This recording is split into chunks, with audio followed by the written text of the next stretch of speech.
আপোনালোকে ৰুটি বনাই ভাল পায় নে ভাত ৰান্ধি ভাল পায় বাৰু? মই হ'লে ভাত ৰান্ধিয়ে ভাল পাওঁ ৰুটি বনোৱাতকৈ। ৰুটি বনাবলৈ গ'লে অকণমান দীঘলীয়া প্ৰচেছ হৈ যায়। এই আটা মঠিব লাগিল, তাৰপিছত আকৌ বেলিব লাগিল, তাৰপিছত আকৌ সেকিবও লাগে। কিন্তু এইপিনে ভাত বনাবলৈ গ'লে আপুনি চাউলকেইটাত পানী দি কুকাৰত ঢাকনিখন লগাই দিলে অকণমান পিছত ভাত হৈয়ে যায়। সেইবাবে মই ভাত ৰন্ধাটোৱে বেছি সহজ যেন পাওঁ। আৰু এইকেইদিন যিটোহে গৰম পৰিছে, পাকঘৰত বেছি সময় থকাটোৱে মানে দিগদাৰী হৈ গৈছে।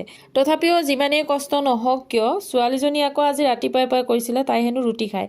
এইপিনে তাই কোৱাৰ আগতেই মোৰ ৰাতিপুৱাৰ ভাত ৰন্ধা হৈয়ে গৈছিলে। আৰু সেইবাবে তাইক কৈছিলোঁ যে আজি দুপৰীয়া ৰুটি খাম দিয়া, আৰু সেইকাৰণে মই আজি দুপৰীয়া ৰুটিকে বনালোঁ।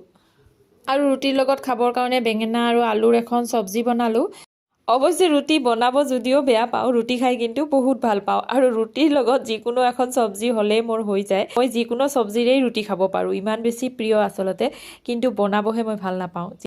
আৰু এইপিনে মোৰ বেঙেনাৰ চব্জিটো হৈয়ে গৈছে, এতিয়া ৰুটিকেইখনো হ'বই আৰু বেছি টাইম নাই। গতিকে আজি মোৰ দুপৰীয়া সাজ একদম ৰেডি হৈ গ'ল। আজি দুপৰীয়া সাজত আমি খালোঁ ৰুটি, লগতে বেঙেনা আলুৰ চব্জি আৰু লগতে দাইল আৰু ঘৰতে বনোৱা আমৰ আচাৰ। আৰু এই আচাৰখিনি যে খাবলৈ ইমান বেছি সোৱাদ ভৰা হৈছে বৰ্তমান, তাৰমানে আচাৰ যিমানেই পুৰণি হয় খাবলৈ সিমানেই বেছি ভাল হয়। গতিকে আজিৰ ভিডিঅ'টো ইমানেই, কেনে পালে জনাব। আজিলৈ আহিলোঁ, বাই বাই।